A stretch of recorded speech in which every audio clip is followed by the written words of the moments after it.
हूँ कि आज यहाँ खड़ी हूँ मैं अपनी पुरखिनों की आवाज बनकर। न फूलन तुमसे डरी थी, न नंगेली, न फातिमा, न सावित्री, और हम भी तुम्हारे पितृसत्ता की लाठियों से नहीं डरते। ये लोग, इनकी सरकार हजार हजार करोड़ रुपए खर्च करती है कि बेटी बचाओ बेटी पढ़ाओ, और जब बेटियां पढ़ लिख कर अपनी जीने की शर्तें तय करती हैं तो ये ब्राह्मणवादी लोग मनुस्मृति का उच्चारण करने लगते हैं और इनकी प्रज्ञा ठाकुर को याद आता है ढोल गवार शूद्र पशु नारी कठिन ताड़ना के अधिकारी, और कहती है ये। आदाब, नमस्कार। आप देख रहे हैं डेमो टॉक और मैं हूं मिस्टर जिलानी। आज मेरा पहला पॉडकास्ट है और सबसे पहले हमारे ख़ास मेहमान हैं, गेस्ट हैं अदिति मिश्रा, जो कि JNU-SU की नवनिर्वाचित प्रेसिडेंट हैं। और सबसे पहले आपका बहुत बहुत धन्यवाद और आपका स्वागत हमारे चैनल पे, और बहुत बहुत बधाई आपको अध्यक्ष पद की जीत के लिए। कैसा रहा आपका एक्सपीरियंस? काफ़ी इंटरेस्टिंग था, बहुत लोगों से मिले और बहुत सारे सवाल भी थे और इंटरेस्टिंग इलेक्शन था। तमाम हर इलेक्शन का अपना एक नेचर होता है, इस इलेक्शन का भी अपना एक नेचर था। बहुत सारे लोगों ने हिस्सा लिया और हाँ, मज़ा आया। घर पे बात हुई जीतने के बाद? हाँ। कैसा रहा रिएक्शन घर वालों का? Bitter sweet reaction. बहुत कई काफ़ी चीज़ों से ऑब्जेक्शन थी, बट ठीक है। अभी एक उम्र के बाद आप अपनी पॉलिटिक्स डिसाइड करते हैं और फिर काफ़ी कॉन्फ्लिक्ट्स आते हैं, but you can't do anything about that. खुश हैं घर वाले? कह नहीं सकते हैं। ओके, तो सबसे पहले आप अपने बारे में थोड़ा सा बताइए कि आपकी प्राइमरी एजुकेशन कहाँ से हुई, आप कहाँ से आती हैं, बिलोंग करती हैं, और फिर आपके पेरेंट्स क्या करते हैं?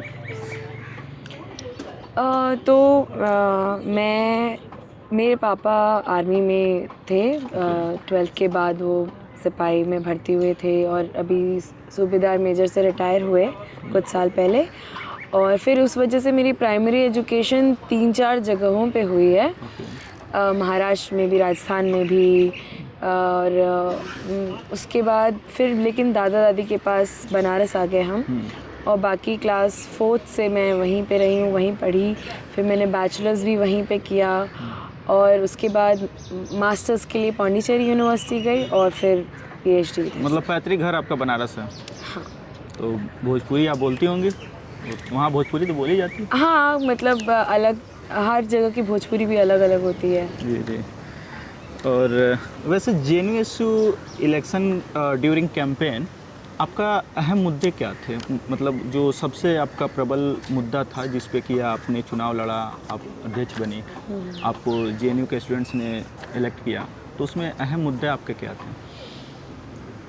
ये जैसा कि हर वक्त हर इलेक्शन से पहले का एक कंडीशन होता है जिसमें वो इलेक्शन कंटेस्ट किया जाता है, और जो बनाया नहीं जाता है वो उस समय की परिस्थितियाँ वो बनाती हैं।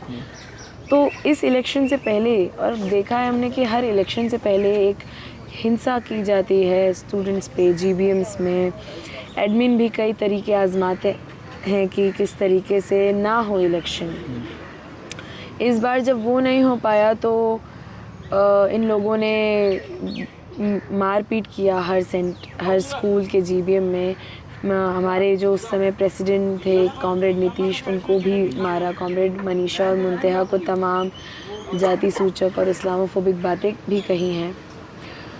तो वहाँ से हम शुरू करते हैं कि ये सारी चीज़ें, एक तो पढ़ाई पे चौतरफा जो इनका आक्रमण है हर जगह से, चाहे NEP लाकर, चाहे फ़ी हाइक करने की हर वक्त की कोशिश की जाती है। GS कैश को 2017 में हटाया जाता है। MCM के मुद्दे पे हम बात करें तो MCM जहां हम बढ़ाने की बात कर रहे हैं, ये उसको रैशनलाइज़ करने की बात कर रहे हैं, और ये तमाम मुद्दे हैं। और उसमें फिर हम देखते हैं कि वो अब खुले तौर पे ये लोगों पे मारपीट के साथ साथ ऐसे बोलना कि तुम कोटा से आए हो, तुम रिजर्वेशन से आए हो, तुम्हारी औकात क्या है। वहाँ से ये इलेक्शन डिग्निटी का इलेक्शन बन गया कि आप जो है स्टूडेंट्स को ऐसा नहीं बोल सकते, और आपकी जो ये मारपीट, नफ़रत की जो हिंसा है, मिसोजिनी की जो हिंसा है, जातिवाद की जो हिंसा है, जो पॉलिटिक्स है, इस्लामोफोबिया जो है आपका, वो ये कैंपस नहीं बर्दाश्त करेगा और उसमें स्टूडेंट्स ने जवाब भी दिया है उनको। बिल्कुल। आगे का आपका, अभी तो आप इलेक्ट हो गई, तो अगले ऐसे 3 जो आपके अहम मुद्दे जिन पे कि आप काम करने वाली हैं जो जेएनयू स्टूडेंट्स के लिए। देखिए, अभी सबसे जो प्रबल मुद्दा है वो लाइब्रेरी सर्विलांस सिस्टम का ही है। जी। उसके लिए हम पूछना चाहेंगे वीसी से और कि वो हमें जब उन्होंने बोला था कि कमेटी बनाएंगी, कमेटी का गठन करेंगी, कमेटी का गठन जो हुआ उसमें कौन थे, उनका क्या रिपोर्ट आया, वो बताने के बजाय आप ये करती हैं कि जब ईसी का गठन होता है, मॉडल कोड ऑफ कंडक्ट लगता है, तो आप जाके चुप छुपा के वहाँ पे लगा देती। उसके बाद जो एफआईआर नहीं हुआ हमारे साथियों को जिन लोगों ने मारा था उन पे, वो एफआईआर करवाना है, वो कंप्लेन करानी है। उसके साथ साथ जीएस कैश के लिए एक आंदोलन, एमसीएम इंफ्रास्ट्रक्चर के लिए एक अकाउंटेबिलिटी लेनी है कि क्यों नहीं है लैब्स में इक्विपमेंट्स, क्यों खस्ता हालत में है सारा बिल्डिंग, जर्नल्स नहीं है लाइब्रेरी में। मुद्दों की लिस्ट इतनी ज़्यादा लंबी है। सीपीओ मैनुअल जिसके तहत आप जो स्टूडेंट्स अपने अधिकारों की बात करते हैं, आप उनको फ़ाइन लगाते हैं। उनको अभी जैसे कॉमरेड मणिकांत को ये सर्विलांस रोकने के लिए जो है 20,000 का, 19,000 का या 20,000 का फ़ाइन लगा है। Out of bounds restriction, hostel से इवेक्ट कर दिया है। ये सारी चीज़ें हुई हैं किस लिए? क्योंकि उन्होंने वहाँ पे पुलिस के दम पे जो वो काम करे थे उसको रोका। इसमें लाइब्रेरी सर्विलांस में आपने जो बताया, तो उसमें लाइब्रेरी में सीट्स नहीं बढ़ाई जा रही हैं। इवन जेएनयू के स्टूडेंट्स को जेएस स्टोर से एक आर्टिकल जो है कि डाउनलोड करने की एक्सेस नहीं है।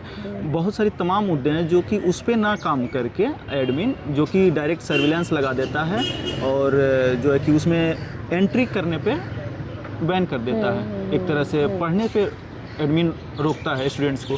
तो उस पर मतलब वो हटेगा वो सर्विलांसेस या नहीं हटेगा? बेशक हम मोबिलाइज करेंगे, स्टूडेंट्स आएंगे और उसको वहाँ से वो हटाया जाएगा।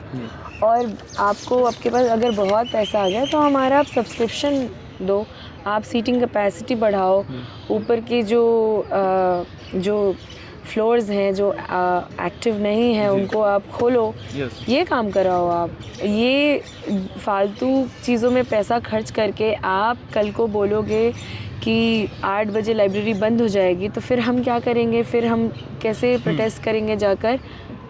तो ये पूरा सोचा समझा जो इनका प्लान है, एक पैटर्न दिखाता है।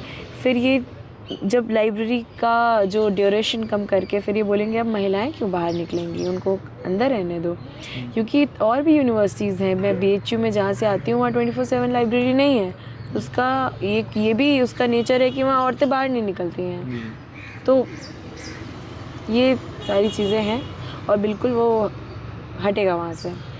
एमसीएम का एक बहुत अहम मुद्दा है जो कि काफ़ी समय से 2,000 रुपये पर मंथ का है स्टूडेंट्स का, और कई सालों से ये जेएनयू में सुना जा रहा है, एक नारा है कि 2,000 में दम नहीं और 5,000 से कम नहीं। तो क्या ये एक चुनावी बस नारा बन के रह गया है या फिर इस पर मतलब जैसे कि आप लोगों ने भूख हड़ताल भी किया लेकिन कोई इस पर ठोस कार्रवाई नहीं हुआ, एडमिन कोई जवाबदेही नहीं दे रहा है, तो क्या ये बढ़ के 5,000, 2,000 से बढ़ के 5,000 होगा?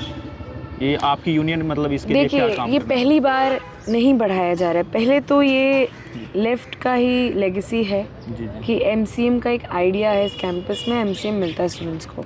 और हमेशा से 2,000 भी नहीं था, 1,000, 1,200, 1,500, 2,000, तो 5,000 भी बढ़ेगा। हाँ, थोड़ा लंबा संघर्ष है और ऐसे सरकार में रह रहे हैं जिसके लिए पढ़ाई जो है जो बेचना चाह रहे हैं यूनिवर्सिटीज़ को, तो ऑफ कोर्स उनसे थोड़ा और लंबी लड़ाई लड़नी पड़ेगी। कॉमरेड धनंजय ने भूख हड़ताल किया था और उसमें पहले एडमिन को मनवाया कि एमसीएम अधिकार है स्टूडेंट्स का राइट टू एजुकेशन के तहत और वो आपको देना पड़ेगा। उसके बावजूद जब ये रैशनलाइजेशन कमेटी बना रही थी वीसी साहिबा और बता भी नहीं रही थी, तो कॉमरेड नीतीश के यूनियन ने पहले तो उनको मनवाया कि आपने ये काम किया, आप हमारे पीठ पीछे कर रहे हैं, और फिर उसको खारिज भी कराया। तो ये हम 2 कदम आगे लेते हैं तो हमें वापस से कुछ ऐसी पॉलिसीज़ लाते हैं, फिर हमें उस पे लड़ना पड़ता है। लेकिन पहले भी ये लड़ाइयाँ लड़ी जा चुकी हैं और जीती जा चुकी हैं, और बिल्कुल पॉसिबल, अगर हम लोग सब साथ में आए, जितने ज़्यादा हम संख्या में आके मोबिलाइज़ करेंगे, उतनी जल्दी हमारे जो मुद्दे हैं वो सॉल्व होंगे। बट स्टूडेंट वो मोबिलाइज नहीं हो पा रहे हैं। जैसे आप देखें 2016 का जो प्रोटेस्ट था, चाहे रोहित वेमुला का जो था उस समय का, या फिर आप नजीब केस में देख लें, तो उस समय जो पूरा जेएनयू यूनाइट होता था, यूनाइट था किसी भी मुद्दे के लिए, वो जेएनयू अब नहीं दिखता है आफ्टर कोविड। वो उसको कैसे आप मोबिलाइज कर देंगे? देखिए, हम ग्राउंड ज़ीरो से ये सोच के नहीं चल सकते हैं। जी जी। तमाम उस समय जब डिटेन किया गया स्टूडेंट्स को जो एफआईआर दर्ज कराने जा रहे थे, 28 स्टूडेंट्स को। जी। तो आप देखिए वहाँ पे बहुत सारे स्टूडेंट्स थे जो यूजुअली ऐसे प्रोटेस्ट में आपको नहीं दिखेंगे, लेकिन वहाँ पे उनको लगा कि ये नहीं बर्दाश्त कर सकते, वो वहाँ गए। तो ऐसा नहीं है। हाँ, हम जिस सरकार में रह रहे हैं, उनके जो रिक्रूटेड प्रोफेसर्स हैं, उनकी नीतियाँ ऐसी हैं कि लोग अब थोड़ा डरते हैं। जी जी। लेकिन इतना भी नहीं डरते हैं। ये इनको भी पता चल गया है कि उस समय भी जब पीएचडी एविक्शन का ये लोग नोटिस निकाले थे, आप देखिए कि उनमें से कई स्टूडेंट्स तो बाहर गए, कुछ स्टूडेंट्स गए बाहर खाली करके, लेकिन कई स्टूडेंट्स को भरोसा था यूनियन पे। आखिरी दम तक उन्होंने वो फॉर्म नहीं भरा था, वो वेट कर रहे थे कि यूनियन करवाएगी। और उस दिन सब वहाँ पे जब विवेक कुमार सर आए, वहाँ पे जब वो अपनी बात कर रहे थे, मतलब बता रहे थे जो भी वहाँ पे बात हुई, तो वहाँ पे बहुत सारे स्टूडेंट्स आए थे सुनने के लिए। तो हाँ, थोड़ी और मेहनत की ज़रूरत है, थोड़ी और पॉलिटिसाइजेशन की ज़रूरत है, लेकिन बिल्कुल नाउम्मीदी नहीं है। बिल्कुल हर एक चीज़ पॉसिबल है। एक मानव का एक सवाल है। मानव, मैं थोड़ा सा अपने दर्शकों को बता दूं कि मानव जो है मौलाना आज़ाद नेशनल फेलोशिप, ये एक भारत सरकार की स्कॉलरशिप जो है कि योजना थी, जो कि अल्पसंख्यक समुदाय जैसे Muslims, Christians, Sikh, Buddhist, Parsis and Jains को उच्च शिक्षा के लिए, रिसर्च के लिए ये स्कॉलरशिप मिलती थी, जिसे कि 2022 में दिसंबर 2022 में मोदी गवर्नमेंट ने ख़त्म कर दिया, इसे बैन कर दिया है। बिल्कुल। तो इस मानव के लिए उस तरह से मोबिलाइजेशन नहीं हुआ। इवन किसी ऑर्गेनाइजेशन ने ना कोई बड़ा मतलब प्रोटेस्ट किया या फिर घेराव किया एमओई का, मिनिस्ट्री ऑफ एजुकेशन का। इसके लिए कोई मतलब ठोस आप लोग कुछ करने वाले हैं आपके लीड में, लेफ्ट लीड जो भी जेएनयू इशू है, तो आप लोग कुछ इसके लिए करने वाले हैं? क्योंकि आप देखें तो इसमें सबसे जो गरीब तबके के लोग हैं, छोटे तबके के लोग हैं, वही उससे इफ़ेक्ट हो रहे हैं। बिल्कुल। मानव जो है ये हमें दिख रहा है कि ये किस बात पे अटैक है, किस तरीके से यूनिवर्सिटीज़ और जेएनयू जैसी यूनिवर्सिटीज़ जेएनयू होती हैं, क्योंकि यहाँ पे जो मार्जिनलाइज्ड कम्युनिटीज़ से, चाहे मार्जिनलाइज्ड कास्ट, मार्जिनलाइज्ड रिलीजन या मार्जिनलाइज्ड जेंडर से, रीजन से लोग आते हैं, वो अपने संघर्षों से, वो कैंपस की पॉलिटिक्स अगर ऐसी है तो उनके वजह से है। और सिर्फ यहाँ नहीं, हर जगह से लोग आते हैं, यूनिवर्सिटीज़ तब बनती हैं। तो मानव, और हमें ये भी पता है कि जो उम्र की बात करते हैं ये लोग, जैसे जेआरएफ जो है 30 के बाद क्लियर नहीं कर सकता है इंसान, तो मानव जो है एक सपोर्ट सिस्टम होता था उन लोगों के लिए जो किसी कारण, जो एक टिपिकल मेन स्ट्रीम जो बनाया गया है कि इस उम्र तक पढ़ना है, ऐसे ये पढ़ाई का यही उम्र होना चाहिए, उस उम्र में अगर कुछ लोग नहीं पढ़ पाते थे तो मानव जैसी जो फेलोशिप है उनको मदद करती थी। और आज उस 8,000 रुपये में नेट के वो नहीं पढ़ सकते। लेकिन हाँ, जब हम फेलोशिप की बात करते हैं तो मानव भी उसमें एक ज़रूरी मुद्दा है, क्योंकि वो सीधे मार्जिनलाइज कर देगा बहुत बड़े नंबर ऑफ़ स्टूडेंट्स को जो कैंपस में आते हैं। और कैंपस, चाहे हम नजीब की बात करें, नजीब पे जो हिंसा करके उनको फोर्सफुली डिसअपीयर कराया गया, रोहित की बात करें, और ये सब मुद्दे जो हैं वो ये मैसेज देना चाहते हैं और खुले तौर पे देते रहते हैं कि ये कैंपसेस आपके लिए नहीं है। तो बेशक इस पे भी एक बड़े मोबिलाइजेशन की ज़रूरत है, और ये सिर्फ जेएनयू का मुद्दा नहीं है, ये एक मुद्दा है पूरे कंट्री वाइज। जो स्टूडेंट्स हैं, जो मुस्लिम क्रिश्चियन स्टूडेंट्स हैं और भी तमाम जो माइनॉरिटी कम्युनिटीज़ के स्टूडेंट्स हैं, तो बेशक इस पे बिल्कुल पूरे हिंदुस्तान का ये मुद्दा है, लेकिन जेएनयू से एक पूरे हिंदुस्तान को एक उम्मीद रहती है, क्योंकि यहाँ से जो रेजिस्टेंस की जो एक वॉइस है, जो आवाज़ उठती है, वो पूरे हिंदुस्तान के लोग उम्मीद करते हैं और उसको जो है कि उससे उम्मीद रहती है उनको। इसमें मैं एक चीज़ जोड़ना चाहूँगा मानव में, जिस पे कि मोस्टली लोगों का ध्यान नहीं जाता है। जैसे जितने भी अल्पसंख्यक समुदाय हैं, उसमें अगर एक मुस्लिम समुदाय की बात करें तो मुस्लिम में ये है कि आप देखेंगे कि जो अपर कास्ट मुस्लिम है, शेख, पठान, सैयद, जो भी मुस्लिम कास्ट हैं, तो अपर कास्ट को वो EWS जो रिजर्वेशन है वो उनको मिल रहा है, ठीक है। लेकिन अब उसमें जो पसमानदा मुस्लिम्स जो हैं, जो लोअर कास्ट मुस्लिम है, चाहे उसमें बहुत सारे हैं कि गुजरा हो गए, अंसारी हो गए, कुरैशी हो गए, ऐसे करके नाई हजाम हो गए, नट हो गए, देवान हो गए, बहुत सारी जातियां हैं जो कि आप उनकी हायर एजुकेशन के लिए फिर कोई बात ही नहीं कर रहा है। वो बिल्कुल मतलब यूनिवर्सिटी से एकदम कोसों कोसों दूर रह जा रहे हैं, तो उनके लिए कोई बात नहीं कर रहा है। ये क्रिटिसिज्म तो बिल्कुल लाजमी है कि जब हम मुस्लिम्स की बात करते हैं तो उसमें भी जो इंटरसेक्शनैलिटीज़ हैं उन पे बात छूट जाती है, नहीं हो पाती है, तो बेशक उस पे बात होनी चाहिए। आईसी आप रिप्रेजेंटेटिव रही हैं, इंटरनल कमेटी, थोड़ा सा उस पर बताएंगे। लेकिन आईसी से पहले, सबसे पहले तो जीएस कैश था, जिसे 2017 में उसको भंग कर दिया एडमिन ने, और जीएस कैश के बाद से वर्ष 2017 में आईसीसी का गठन हुआ। ऑलमोस्ट 14 सितंबर 2017 को हुआ था, जो कि इंटरनल कंप्लेंट कमेटी।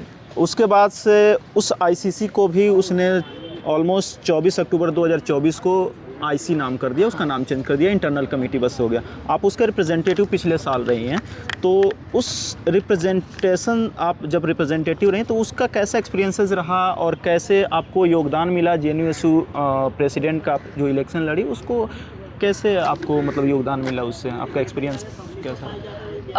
उसमें देखिए, जब चुनाव आईसी का लड़ने के लिए सोचा गया था, जी जी, तो ये जो उस दौरान, जो उससे पहले एक जो सर्वाइवर थी जिनको गेट पे प्रोटेस्ट करना पड़ा था, गेट बंद करके, उसके बाद जो CSSS का मुद्दा हुआ था, तो ये और भी ऐसे मुद्दे, कई मुद्दे जो हैं, कुछ लोग हिम्मत जुटा कर, क्योंकि बहुत हिम्मत लगती है आगे आकर बात अपनी रखने में, तो कुछ लोग बोल पाते हैं, कई लोग नहीं बोल पाते हैं जी। तो ये इस रियलाइजेशन से हम गए आईसी में कि जो आईसी का इलेक्शन है और जीएस कैश की जो लड़ाई है, तो वो म्यूचुअली एक्सक्लूसिव नहीं है, वो साथ में लड़ी जा सकती है कि हम आईसी में जाएं, हम वहाँ पे अर्जेंट बेसिस पे, जब सर्वाइवर्स को ज़रूरत होती है सपोर्ट की, जब वहाँ वो एक हॉस्टाइल ग्राउंड है, वहाँ जाना, पहले तो जाने से लोग कतराते हैं, लेकिन उनके पास कोई और चारा नहीं होता। बिल्कुल। तो वो वहाँ पे मुझे बहुत कुछ सीखने को मिला। मुझे ये सीखने को मिला कि एक क्लैरिटी होनी चाहिए। पहले तो आप जब वहाँ रहते हैं तो आपके दिमाग में सिर्फ एक चीज़ क्लियर रहनी चाहिए कि सर्वाइवर के लिए, के बेनिफिट के लिए आपको जो करना है, जैसे करना है, आपको झगड़ा करना है आप झगड़ा करिए, आपको झगड़ा नहीं करना है, आप अगर बहुत प्यार से बात करके अपनी, लेकिन आपको सर्वाइवर का स्टेक सबसे उसमें हाई होता है उसके बारे में। उसके बाद मुझे बहुत सारी ये भी चीज़ें पता चली कि एडमिनिस्ट्रेशन हमसे डरता है। वो डरते हैं हमारे एक ईमेल से, वो डरते हैं कि हम कुछ बोलेंगे, क्योंकि उनको पता है कि वो सही नहीं करते हैं। सो इतना मुझे ये भी पता चला कि स्टूडेंट्स के पास बहुत पावर है। अगर हम सब मिलकर, कई बार ऐसा हुआ है कि मैंने उनको, जब अगर वो कभी बात नहीं मानते थे, मैं वीसी को भी मैंने मेल किया है कि मैं यूनियन को इन्वॉल्व करूँगी, जो कि मैं नहीं कर सकती थी, क्योंकि सर्वाइवर से बिना पूछे आप कुछ नहीं कर सकते हैं। लेकिन उन पे प्रेशर क्रिएट करना, लेकिन वो प्रेशर क्रिएट होता है जब उनको पता है कि हमारे पास स्टूडेंट यूनियन है। तो ये जो एक इंडिविजुअल की भी लड़ाई है, और लेकिन वो ऑर्गेनाइजेशन से भी बल मिलता है। तो अच्छा, जो ये जीएस कैश को रिइंस्टेट करने की मांग है हमेशा से चलती आ रही है, ठीक है, तो ये जीएस कैश और आईसी में एक्चुअली डिफरेंस क्या है कि मतलब कैसे उसका मैकेनिज्म फंक्शन कैसे है कि मतलब क्या डिफरेंसेस है जो कि स्टूडेंट्स उसको आईसी को एक्सेप्ट करना नहीं चाहते इंटरनल कम्युनिटी को, और जीएस कैश को हमेशा उसकी रिइंस्टेट की मांग करते हैं? ओके, तो जीएस कैश जो है, जीएस कैश क्या आप इतिहास देखेंगे कि भंवरी देवी के साथ जो हुआ था, वो एक साथिन थी, सरकारी नौकरी करती थी, और उनकी कहानी दोहराने की ज़रूरत नहीं, मुझे सबको पता है, और उनका जो संघर्ष रहा उससे हमें विशाखा गाइडलाइंस मिले। उसी दौरान जब विशाखा गाइडलाइंस, विशाखा जो कलेक्टिव था एक, वो लड़ रहा था, उसी दौरान जीएस कैश की लड़ाई यहाँ पे कैंपस में लड़ी जा रही थी, और जीएस कैश आया 1997 के दौरान। अब जीएस कैश एक तो लोगों द्वारा बनाई हुई संस्था है, तो वो एक सेल्फ क्रिटिकल और सेल्फ रिफ्लेक्सिव है। वहाँ से ऊपर की जवाबदेही नहीं है, ऊपर किसी को आपको जवाब नहीं देना है, आपको लोगों को जवाब देना है, लोगों को रिपोर्ट देना है। उसमें एडमिन इन्वॉल्व नहीं होता था जीएस कैश में? नहीं मैं पूछ रहा हूँ। हाँ, उसमें ये होता था कि उसमें रिप्रेजेंटेटिव्स बहुत सारे होते थे। देखिए, स्टूडेंट्स चुन के उसमें जाते थे, लेकिन जीएस कैश कन्वीनर जिसे हम आज कहते हैं, वो 3 स्टूडेंट्स चुन के गए, उसके बावजूद एक यूनियन का रिप्रेजेंटेटिव। उसी तरह टीचर्स चुन के जाते थे, लेकिन टीचर्स के एसोसिएशन का एक रिप्रेजेंटेटिव्स, वार्डन का रिप्रेजेंटेटिव्स, ऑफिस स्टाफ्स का रिप्रेजेंटेटिव्स, वर्कर्स का सबका रिप्रेजेंटेशन उसमें रहता था। उस वजह से बाहर से, थर्ड पार्टी के लिए बाहर से, तो इस वजह से वो डेमोक्रेटिक था, क्योंकि बाहर जवाबदेही सबकी तय थी। उसके बाद ये था कि आईसीसी ना, जैसे यूजीसी ने जो रूल्स एंड रेगुलेशन बना दिए हैं, उसको उन्होंने हूबहू छाप लिया है। उन्होंने उसमें कुछ मतलब जीएस कैश एकदम मेटिकुलस था, हर माइन्यूटली डिटेल्ड रूल्स है उसमें, तो उसमें कुछ एम्बिग्विटी नहीं है कि मैं एक केस के लिए इसका ये इंटरप्रिटेशन कर दूँ, दूसरे केस के लिए ये इंटरप्रिटेशन कर दूँ। तो वो चीज़ें थी। सुओ मोटो कॉग्निसेंस होता था जीएस कैश में, आईसी में नहीं है। ओके, ये क्या होता था? जैसे अगर कोई घटना घटी, तो आईसी में अगर आप कंप्लेन लेकर नहीं जाता है जो शिकायत करता है, तब तक वो शिकायत नहीं लेंगे, उनको कोई फ़र्क नहीं पड़ता। ओके। जीएस कैश, अगर कोई ऐसा घटना घटी है, जीएस कैश के को पता चलता है, जीएस कैश को वो लेना पड़ेगा, जीएस कैश उसके बारे में बात करेगा, वो खुद कांटेक्ट करेगा सर्वाइवर से। ओके। उसके बाद आईसीसी में जो प्रोविजंस है जेंडर सेंसिटाइजेशन के लिए, वो उसको नहीं करवाते हैं, उसको उनके लिए वो ब्यूरोक्रेटिक काम है। जीएस कैश उसको प्रोएक्टिवली करवाता था। तो बहुत ऐसे डिफरेंसेस हैं। आपका मैं रिपोर्ट पढ़ रहा था, आईसी जो फाइनल रिपोर्ट था, उसमें पेज नंबर 7 पे आई थिंक था, एक लाइन आपने लिखा है कि आईसी अ पॉपेट बॉडी, ठीक है। तो आईसी अगर एक पॉपेट बॉडी है, फिर तो आप उसी आईसी के रिप्रेजेंटेशन के लिए चुनाव भी लड़ जाती हैं, और फिर से लेफ़्ट ऑर्गेनाइजेशंस के इस बार भी लोगों ने कंटेस्ट किया था और जीते भी, लेफ़्ट ऑर्गेनाइजेशन के ही आईसी रिप्रेजेंटेटिव जीते हैं। तो फिर अगर वो पॉपेट बॉडी है, तो क्या उसका बहिष्कार करना ज़्यादा सैद्धांतिक नहीं होगा? हाँ, बहिष्कार, देखिए वही बात है कि जो चीज़ बहिष्कार आप उस चीज़ का करते हैं जो आपके पास होता है जी। तो हमने 2017 से उसका बहिष्कार किया है, लेकिन उसका हम कोई, आप या मैं उसको लेजिटिमेसी दे या ना दे, उससे फ़र्क नहीं पड़ता है। जो सर्वाइवर्स हैं जी, जो झेलते हैं, जिनके साथ घटना घटित होती है, वो वहीं जाते हैं जी। तो मैं यहाँ बैठ के बॉयकॉट कर सकती हूँ। लेकिन फिर आप लिखती हैं ना कि पॉपेट बॉडी, लेफ्ट ऑर्गेनाइजेशन उसके जीएस कैश के रेंस्टेट की मांग भी करता है। हाँ, तो वही मैंने कहा कि ये दो, आप इसको जो लोग जोड़ के देख रहे हैं, उनको थोड़ा इस तरीके से देखना चाहिए कि जीएस कैश जो अपने आप में एक संस्था है, उसकी मांग, लेकिन जब हमने देखा कि घटनाएं बढ़ रही हैं महिलाओं के ख़िलाफ़, जेंडर माइनॉरिटीज़ के ख़िलाफ़ हिंसा की, इवन पुरुषों के ख़िलाफ़। वहाँ पे जब मेरा पहला केस जो था वो एक आदमी ही आए थे एक शिकायत दर्ज कराने के लिए।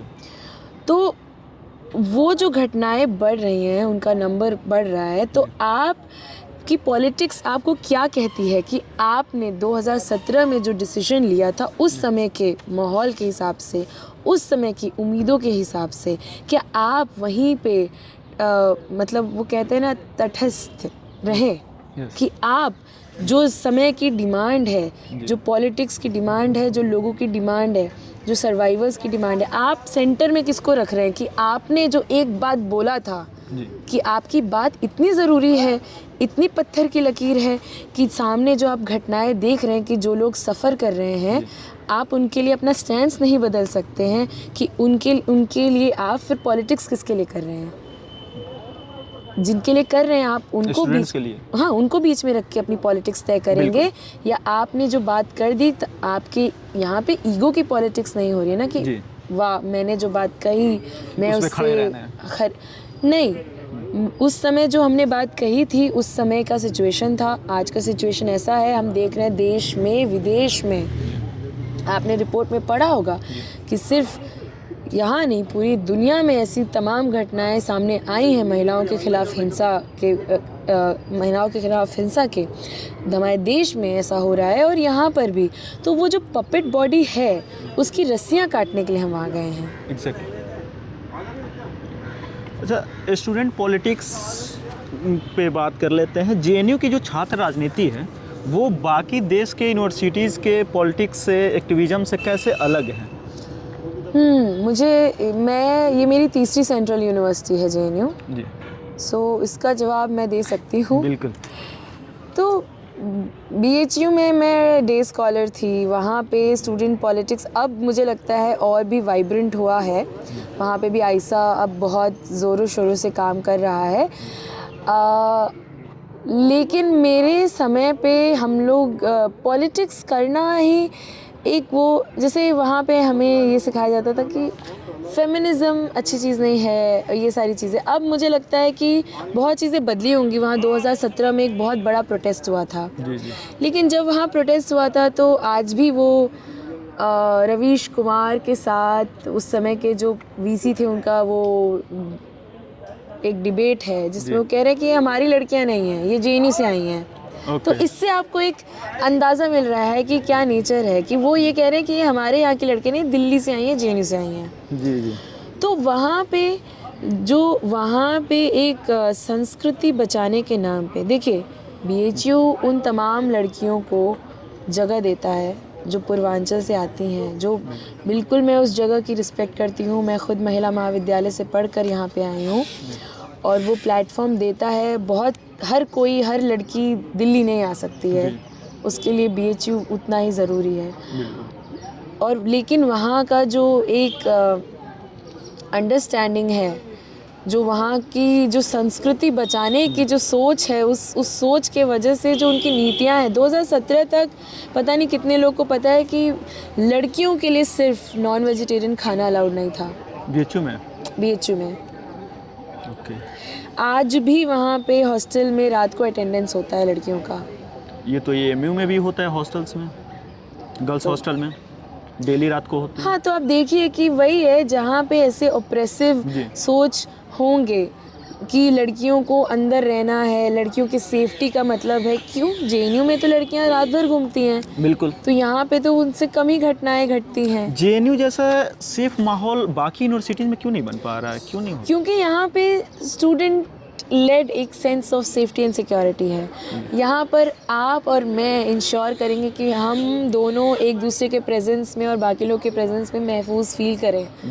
हमने कैमरे को वो जिम्मेदारी नहीं दी है, हमने किसी और को वो जिम्मेदारी नहीं दी है, हमने एक दूसरे को जिम्मेदारी दी है। और ये ऐसा नहीं है कि मुझे कहने की ज़रूरत मैं समझती हूँ कि मुझे नहीं लगता है कि हमेशा से, क्योंकि ये JNU है और यहाँ पे ईंटें लाल हैं तो ये हमेशा से ऐसे होंगी।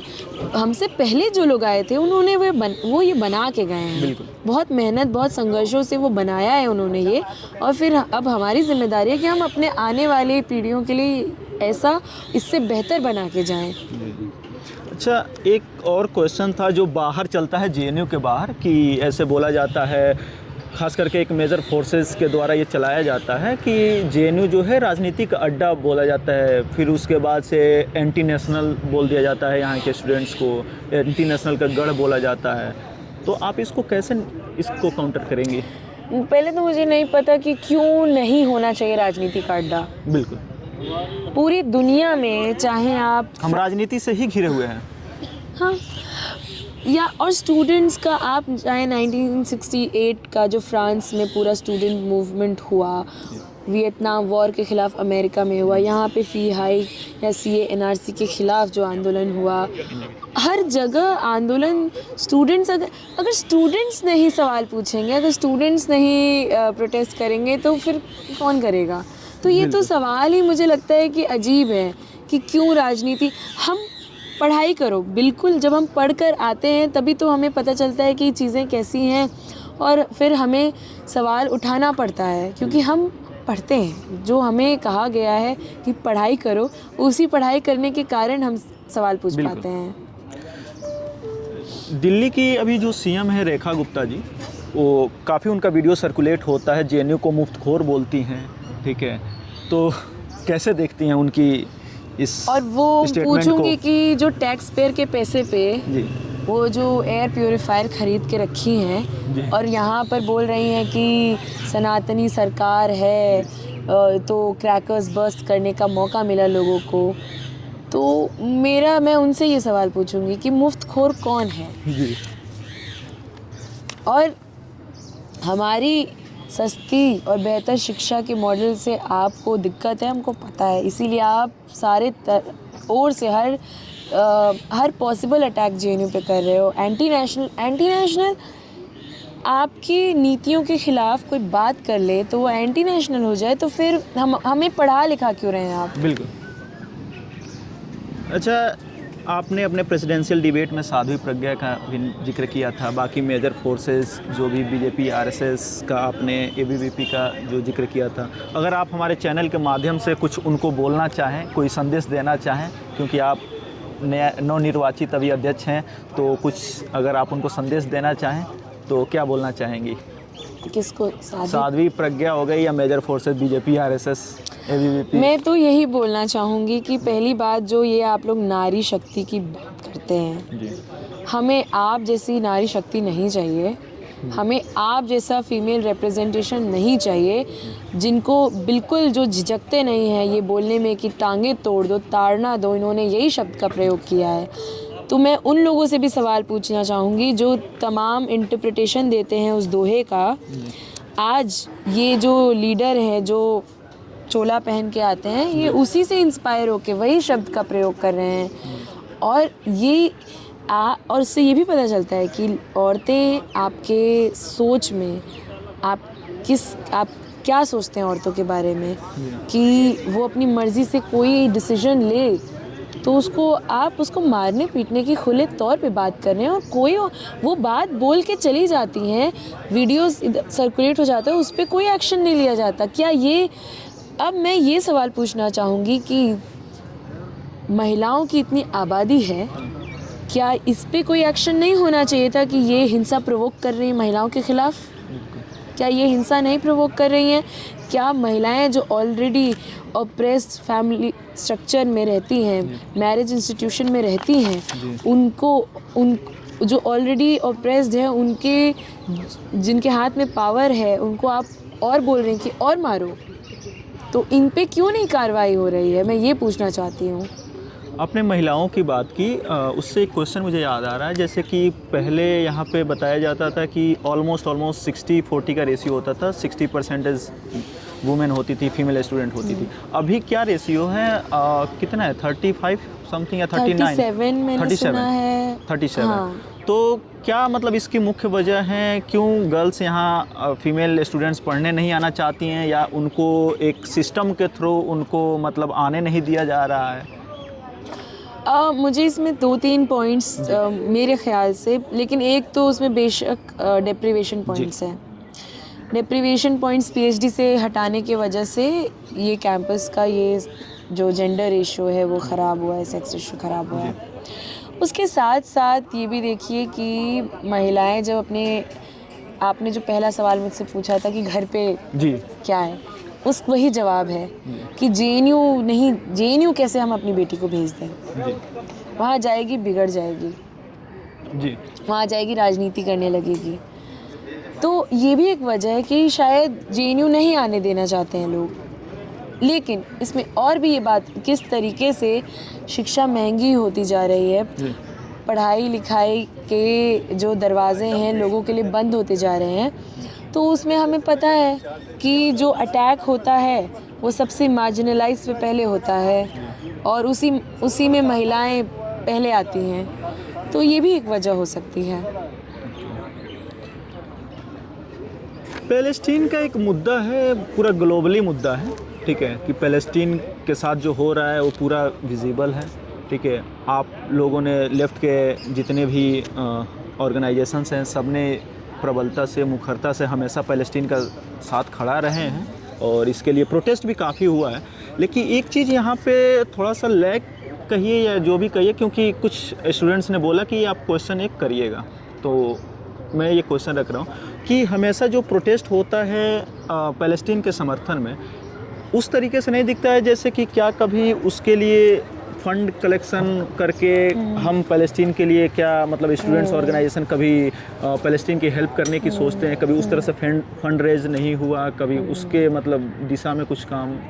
हाँ, जेएनयू एसयू ने अपनी तरफ से अगर नहीं भी कराया है, लेकिन तमाम प्रोग्राम्स होते हैं, चाहे आइसा का जो लोरी हुआ था, जी। उसमें भी ऐसे फाउंडेशंस और संगठन आए थे, या फिर पीपल लिटरेचर फेस्टिवल हुआ था, उसमें भी ऐसे लोग आए थे जो छोटे छोटे स्टिकर्स बेचकर, और उसमें या फिर कैफिया या मतलब फ़ंड कलेक्शन का ही जो भी डिफरेंट तरीका है वो उन्होंने किया था। और फ़ंड कलेक्ट, जो वहाँ पे स्टूडेंट्स जो भी आए और जिन्होंने भी हिस्सा लिया, चाहे वो उस दौरान लोरी के दौरान या लिटरेचर फेस्टिवल के दौरान, उन्होंने वो फंड्स कलेक्शन में मदद की।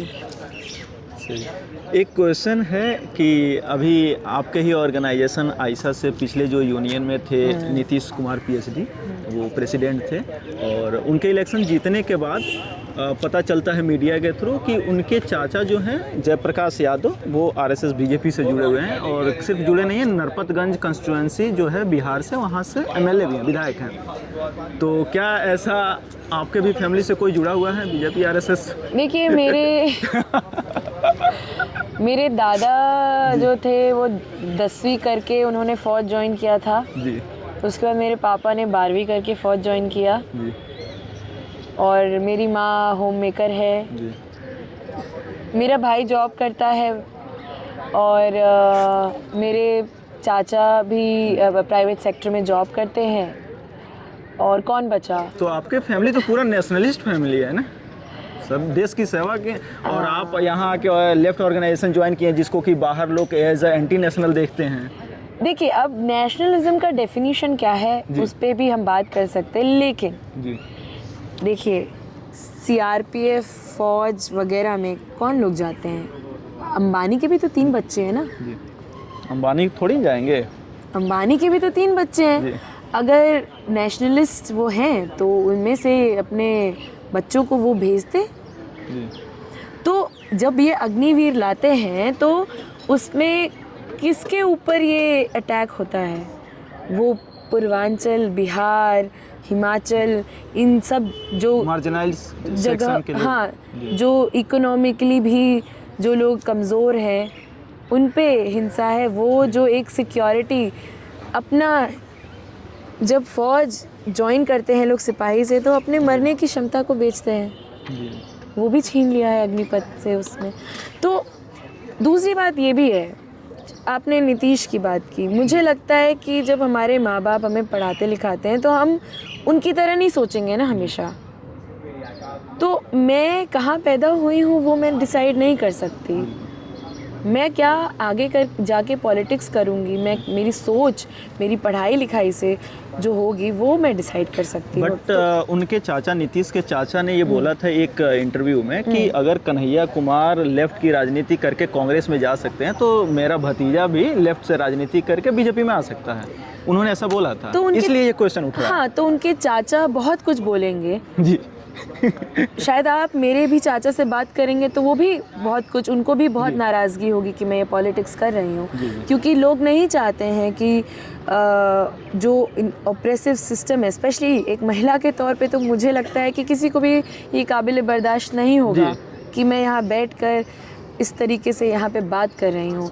तो कल को कौन कैसे बयान देता है उसके बेसिस पे आप मुझे जज करेंगे, तो वो नहीं, आपको जज नहीं कर रहे। मैं नीतीश की बात कर रही हूँ कि उनके चाचा, मुझे लगता है कि उनके चाचा को बहुत तकलीफ हुई होगी, तो उसमें वो ऐसी बातें कह रहे हैं।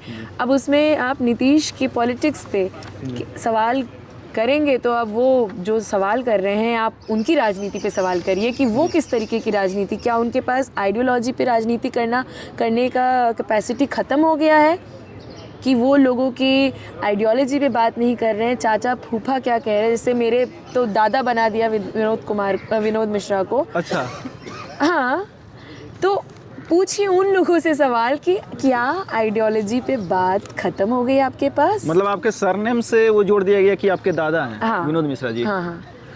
ओके। तो अब उसके लिए हम क्या कर सकते हैं? ऐसी सवालों की, बेतुके सवालों का जवाब देने से बेहतर है कि हम जो काम करते हैं स्टूडेंट्स के बीच में, स्टूडेंट्स के साथ मिलकर वो करेंगे। बाकी लोग, बहुत सारी बातें नीतीश के बारे में भी बोली गई थी, बहुत सारी बातें अभी भी बोली जा रही हैं, और आगे भी धनंजय को भी नहीं छोड़ा इन्होंने, तो ठीक है, कोई बात नहीं। आपके हिसाब से हिंदुस्तान में जो स्टूडेंट पॉलिटिक्स है उसकी भूमिका क्या होनी चाहिए?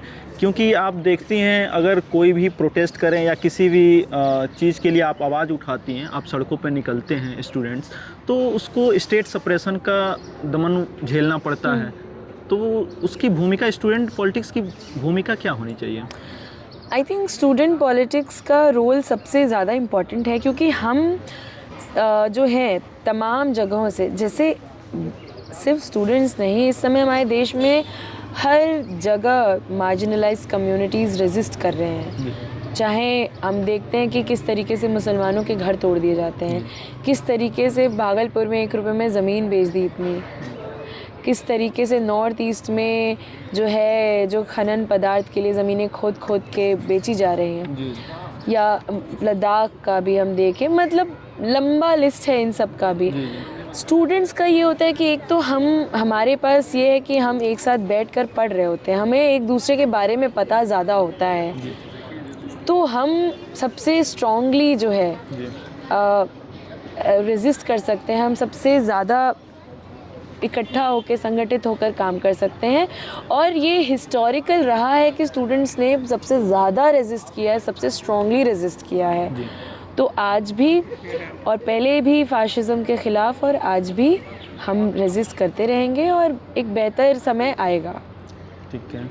आपने अभी जिक्र किया 1 रुपये में बिहार में जो अडानी को ज़मीन दी गई, लेकिन आप एक पहलू और तो भी तो देखना चाहिए कि बिहार से जो पलायन हो रहा है, जो सबसे बड़ा आज मुद्दा है बिहार इलेक्शन का जो अभी चल रहा है, बिहार इलेक्शन, वहाँ पलायन का मुद्दा है, तो वहाँ फैक्ट्री लगाने का। तो गवर्नमेंट वहाँ पे अगर ज़मीन दे रही है, जो भी वहाँ पे कैपिटलिस्ट लोगों को कह लीजिए, या फिर अडानी को दे रही है, अंबानी को दे रही है, किसी को दे रही है, वहाँ पे फैक्ट्री लगाने के लिए अगर ज़मीन दे रही है तो फिर क्या दिक्कत है? हाँ, ये ज़रूर होना चाहिए कि जिनकी वो ज़मीन ली जा रही है उनको वो मुआवजे मिल रहे हैं कि नहीं, उचित मुआवजे मिलने चाहिए, ये होना चाहिए। जब फ्री ट्रेड की बात होती है तो उसमें इन्हीं लोग को चाहिए कि सरकार जो है इन्वॉल्व ना रहे। तो मिस्टर अडानी अगर वो ज़मीनें ख़रीद रहे होते, पहली बात तो ये है कि मुझे लगता है कि ज़मीनें कुछ लोगों से ख़रीदना बहुत आसान होता है, क्योंकि कुछ लोगों के पास ऑप्शन नहीं होता। सही तो वहाँ जाके आप 1 रुपए में ज़मीन किन की खरीद रहे हैं, ये भी तो सवाल है ना। नहीं, 1 रुपए में दिया गया ना, ऐसा न्यूज़ था ना। हाँ, वही। 1 रुपए में खरीदा नहीं गया था लैंडलॉर्ड से। हाँ, हाँ। मालिक से। हाँ, तो वो किन लोगों की ज़मीनें हैं और उनकी क्या मजबूरियाँ हैं, और आप वहाँ पे जो फैक्ट्री लगाएंगे जो आपने बोला है, जी वहाँ पे नौकरियाँ किसको, क्योंकि उसमें भी एक जो पैटर्न यही होता है, आप देखिए कि कभी भी जो लोकल होते हैं, क्योंकि लोकल लोग जो होते हैं वो मोबिलाइज़ कर पाते हैं, जी वो नेगोशिएट कर पाते हैं, तो उसके बाद होता है बाहर से मज़दूरों को बुलाया जाता है। तो पलायन यहाँ से भी वहाँ इसलिए होता है क्योंकि वहाँ के लोगों को अगर नौकरी दी जाएगी तो वहाँ पे ज़्यादा पैसा देना पड़ेगा। तो ये पूरा जो एक सिस्टम है, ये स्ट्रक्चरली फॉल्टर्ड सिस्टम है। और पलायन फैक्ट्रियाँ खोलने के लिए आपको बहुत सारे वहाँ पे लोग होंगे जो फैक्ट्रियाँ खोल सकते होंगे। आप एक अडानी ही क्यों मिल रहा है आपको हर जगह, एयरपोर्ट से लेके फैक्ट्रियाँ खुलवाने के लिए? बिल्कुल, ये भी एक सवाल है। बिल्कुल। अच्छा, एक यूनिवर्सिटीज़ में जो सबसे बड़ा आज के समय मुद्दा है जिसको इग्नोर किया जा रहा है, बस 1-2 लास्ट क्वेश्चन है, बस ख़त्म करेंगे। मेंटल हेल्थ हो गया, एकेडमिक प्रेशर, इंस्टीट्यूशनल मर्डर, बेरोजगारी का जो डर है, सामाजिक तनाव है, उसको आप कैसे देखते हैं? आपकी यूनियन इस दिशा में कुछ काम करने वाली है, कुछ पहल करने वाली है? बेशक मेंटल हेल्थ जो है बहुत ही इम्पॉर्टेंट, क्योंकि हम इस दौर में रह रहे हैं, सोशल मीडिया के तमाम उधर से प्रेशर आते हैं, उसके बाद जो पढ़ाई का अपने आप में नौकरी नहीं है जी। पढ़ने के दौरान भी लोगों को ये टेंशन रहती है कि आगे नौकरी मिलेगी कि नहीं मिलेगी, तो ये प्रेशर है। और इस पे हाँ बिल्कुल आईसी में तो हमने कोशिश की कि काउंसलर जो हैं वो जो सर्वाइवर्स हैं उनको अवेल कराया जाए, लेकिन हाँ बहुत सिस्टमेटिक अभी नहीं हो पाया है। जी। आगे जो लोग आएंगे उनके साथ मिलकर हम कोशिश करेंगे कि एक बहुत सिस्टमेटिक तरीके से जो ये फैसिलिटी है मिले। लेकिन बाहर के तौर पे भी हम चाहेंगे कि हेल्थ सेंटर में काउंसलर्स बैठें, और हाँ इस बारे में हम सोचेंगे। जेएनयू का हेल्थ सेंटर कब पैरासीटामोल से अपग्रेड होगा? ये कॉमन स्टूडेंट्स का एक सवाल है। पैरासीटामोल से कब अपग्रेड होगा? ठीक है, हम इस पे बात करेंगे और स्टूडेंट्स को अपडेट करेंगे। बिल्कुल। एक सबसे लास्ट सवाल है कि आपको छात्र राजनीति में आने की प्रेरणा कहाँ से मिली, और आप जैसे कि आपके जैसे और भी युवा महिलाएं आपको अगर देख के प्रेरित हो रही हैं तो उनको आप क्या संदेश देना चाहेंगे? प्रेरणा ऐसे मतलब इलेक्शन कंटेस्ट करने का तो मुझे ऐसा कभी से वो नहीं था, वो मेरे ऑर्गेनाइजेशन का डिसीजन है। लेकिन चाहे बीएचयू से हम देख लें कि जो अपने आप में जो वो लोगों का साथ में आना और रेजिस्ट करके फिर अपनी बात मनवा पाना, चाहे वो बीएचयू की लड़कियां जिनको वहाँ के वीसी ये समझते थे कि ये बोल ही नहीं सकती हैं, ये हमारी बेटियां नहीं हैं, ये तो जेएनयू से आई हैं, तो वो एक काम की फिर उन लड़कियों ने लड़ाई लड़ी। उन लड़कियों ने अपनी बात कर्फ्यू टाइमिंग 8 बजे से 10 बजे कराया, नॉन वेजिटेरियन फूड लागू करवाया। उसके साथ साथ वहाँ पे जो उनको कोई भी उनकी स्लट शेमिंग कर सकता था, कोई भी उनको कुछ भी बोल के चला जाता था, वार्डन केयर टेकर सब कोई, वो कम हुआ। आज मुझे क्या माहौल है इतना अंदाज़ा नहीं है। उसके बाद पौंडी में जब मैं थी तो उस समय CNRC के ख़िलाफ़ जो आंदोलन चल रहे थे, वहाँ पे भी जो एक लेफ़्ट की पॉलिटिक्स होती थी, वहाँ पे शाहीन बाग के सॉलिडारिटी देते हुए वहाँ पे भी उस समय भी मुझे लगता है कि मेरे पूरे एजुकेशनल जर्नी में जो स्टूडेंट पॉलिटिक्स अपने एकदम उरूज पे रहा है, और वो इंस्पायर करता है कि लोग जो हैं खुद को, आज भी मुझे याद है जामिया, हम वहाँ पे थे और जामिया में जो वो हिंसा लाइब्रेरी में घुसकर हुई थी, और मुझे वो लड़की की तस्वीर में, उनका नाम मुझे नहीं याद आ रहा है, स्टूडेंट का आँख उसमें चला गया था। तो और ये लोग अपनी ज़िंदगी, अपना करियर दाव पे, कॉमरेड मणिकांत जो हर बार सबसे आगे खड़े रहते हैं इनकी नीतियों के ख़िलाफ़ आवाज़ उठाने में, इनकी नीतियों के ख़िलाफ़ लड़ाई लड़ने में, ऐसे लोग इंस्पायर करते हैं और ऐसे लोगों के साथ काम करने का मौका मिल रहा है, इसके लिए मैं बहुत खुश हूँ। थैंक यू सो मच, बहुत बहुत धन्यवाद कॉमरेड अदिति, आपने अपने विचार हमारे साथ साझा किए। और आप सभी दर्शकों का भी बहुत बहुत धन्यवाद। और इसी के साथ अब ख़त्म करते हैं। Thank you so much.